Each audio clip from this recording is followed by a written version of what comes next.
রহমতুল্লাহি ওয়া বারাকাতুহু। দর্শক, এই মুহূর্তে আমরা উপস্থিত আছি দয়াল বাবা গলিশা এর মাজারে। আমরা শিবপুর ওলামা তলাবা থেকে একটি কাফেলা নিয়ে নৌকা ভ্রমণে বের হয়ে গনিশা মাজারে এসে আমরা উপস্থিত হয়েছি।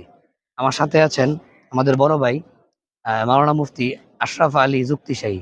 ভাই, আপনি কিছু বলেন। একটি কথা আছে, পুরুষ বীর করে বাজারে, মহিলা বীর করে মাজারে। আলহামদুলিল্লাহ, আজকে এখনো কোনো মেলুক আমরা দেখতে পাইনি।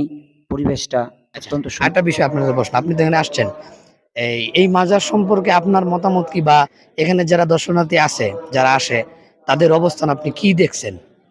যেহেতু এখন কোনো ওরস না, স্বাভাবিক প্রক্রিয়া, এই জন্য আমরা এরকম কোনো কুফুরি শিরকি দেখতে পাচ্ছি না। যদিও নিয়মিত হয়, সেজদা করে মাজারকে মানত করে ইত্যাদি বিষয়, কিন্তু এখন যেহেতু ওরস না, মৌসুম না, এই হিসেবে তো সকলেই সাধারণভাবে আছে।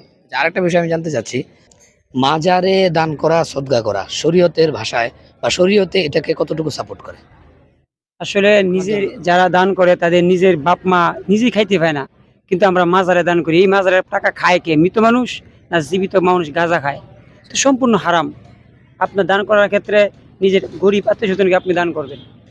আচ্ছা, আরেকটা বিষয় আপনি না দেখলেও আমি পরিলক্ষিত করেছি, সেটা হলো যে আমি অনেকেই দেখেছি যে এখানে তারা সেজদা দিচ্ছে, অথবা তারা তাদের সামনে দুই হাত নতজানো হচ্ছে, দুই হাত উঠিয়ে নতজানো হচ্ছে। সে ব্যাপারে ইসলাম কি বলে? আল্লাহ ছাড়া কারোর সামনে শেষ দেওয়া হারাম। তো এই যে যারা মন্ত্রজন প্রজন করে গিয়ে দেখবেন তারা 5 ওয়াক্ত ফরজ নামাজই পড়ে নাই, শেষ দেওয়া করতেছে, মনে করতেছে এই কাজটা করলে আমি জান্নাত নিশ্চিত। প্রত্যেকে যে যে খারাপ দল করে, প্রত্যেকে মনে করে যে আমারটাই কি সঠিক। সেই তারা করতেছে, অনেকে বুঝে করে, অনেকে না বুঝেও করে। প্রিয় দর্শক, আপনারা তো দেখতে পেয়েছেন যে আমরা আমাদের মাওলানা আশরাফ আলী যুক্তিশাহী সাহেব থেকে গুরুত্বপূর্ণ একটি কথা নিলাম।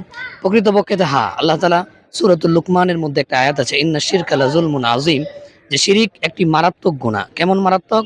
যে ইন্না শিরকা লাযুলমুন আযীম, আল্লাহ বলছেন নিশ্চয়ই শিরিক অত্যন্ত বড় একটি গুনাহ।